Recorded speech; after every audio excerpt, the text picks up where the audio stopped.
आइए चैप्टर 7 में example 5 solve करते हैं। y एक्सिस पे हमें एक ऐसा पॉइंट फाइंड करना है जो कि पॉइंट A65 और B-43 से इक्वी डिस्टेंट पे हो। यानी कि हमें y एक्सिस पर कोई एक ऐसा पॉइंट निकालना है जो कि क्वेश्चन में दिए गए पॉइंट से इक्वी डिस्टेंट पे हो।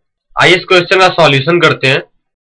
हम जानते हैं कि हॉरिजॉन्टल लाइन एक्स एक्सिस होता है और वर्टिकल लाइन वाई एक्सिस होता है। इधर एक्स डैश होता है और नीचे की साइड वाई डैश। यहाँ की वैल्यू 0 होती है, यहाँ एक्स भी 0 होता है और वाई भी 0 होता है क्योंकि ये स्टार्टिंग पॉइंट है ओरिजिन।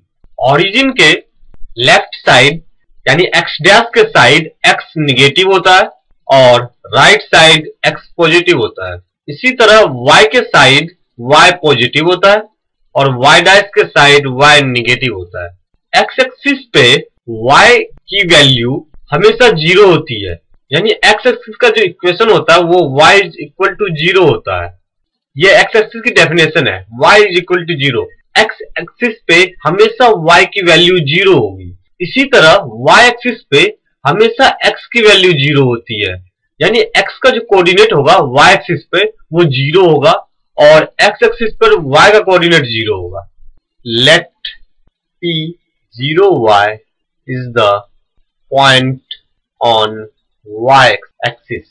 हमने P0y y एक्सिस पर कोई पॉइंट ले लिया है। अभी हमने देखा था कि y एक्सिस पे x की वैल्यू 0 होती है, यानी x कोऑर्डिनेट 0 होता है। तो y एक्सिस पर जो भी कोऑर्डिनेट होंगे वो 0y के फॉर्म में ही होंगे। y की वैल्यू कुछ भी हो सकती है 1 2 3, लेकिन x की वैल्यू हमेशा 0 ही होगी। तो हमने एक जनरल पॉइंट ले लिया है 0y y एक्सिस पे। अगर क्वेश्चन में कहा जाता कि x एक्सिस पर ऐसा पॉइंट निकालना है तो हम पॉइंट लेते x0, यानी x का पॉइंट तो कुछ भी हो सकता है लेकिन y हमेशा 0 होगा। और क्वेश्चन में दिया हुआ है कि हमने जो पॉइंट लिया है y एक्सिस पे वो पॉइंट A65 और B-43 से इक्वी डिस्टेंट पे है। And let P0y is the equidistant from points A5 and B-43। और हमने क्वेश्चन के अनुसार मान लिया है कि P0y जो पॉइंट है y एक्सिस पे वो पॉइंट A65 और B-43 से इक्विडिस्टेंट पे है। Hence, हमें अब पॉइंट A से P के बीच का डिस्टेंस और पॉइंट B से P का डिस्टेंस कैलकुलेट करना है। हम जानते हैं कि दोनों डिस्टेंस इक्वल है, AP is equal to BP। सबसे पहले हम A पॉइंट और P पॉइंट के बीच का डिस्टेंस कैलकुलेट करते हैं। AP is equal to root under x2 minus x1 का होल स्क्वायर। x2 6 है, x1 0 है, तो 6 माइनस 0 का whole square plus y2 minus y1 का होल स्क्वायर। y2 5 है और y1 y है, 5 माइनस y का होल स्क्वायर।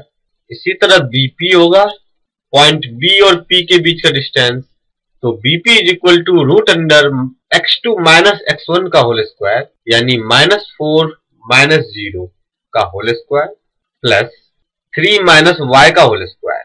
और फ्रॉम क्वेश्चन AP और BP इक्वल है, तो 6 माइनस 0 का स्क्वायर यानी 36 प्लस 5 माइनस y का whole square is equal to BP जो है माइनस 4 माइनस 0 यानी माइनस 4 का स्क्वायर यानी 16 प्लस 3 माइनस y का whole square. Squaring both side we get, दोनों साइड स्क्वायर करने पे हम स्क्वायर इसलिए कर रहे हैं कि ये टर्म रूट में है और स्क्वायर करने से रूट हट जाएगा।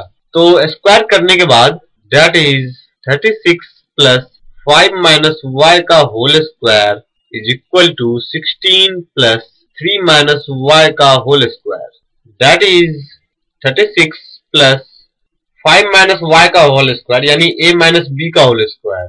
a स्क्वायर यानी 5 का स्क्वायर 25 प्लस b स्क्वायर यानी y का square y square minus 2ab यानी माइनस 2 इंटू 5 इंटू y यानी 10y is equal to 16 plus 3 का square 9 plus y square minus 2 into 3 into y 6y।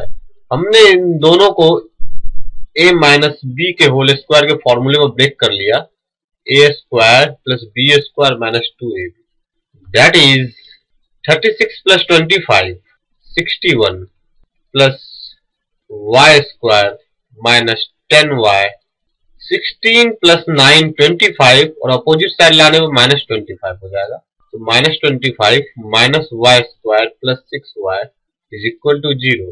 Y square और minus Y square cancel, that is 61 minus 25 36 minus 10y plus 6y minus 4y is equal to 0, that is minus 4y is equal to minus 36, minus minus cancel, that is y is equal to 36 upon 4 is equal to 9. So required point is 0 9. y की value हमने 9 निकाली है और point हमने जो starting में late किया था वो 0y था, यानी y की जगह 9 रखने पे रिक्वायर्ड पॉइंट 0 9 है, यानी कि y एक्सिस पे 0 9 एक ऐसा पॉइंट है जहां से पॉइंट 65 और पॉइंट -43 इक्वी डिस्टेंट पे है।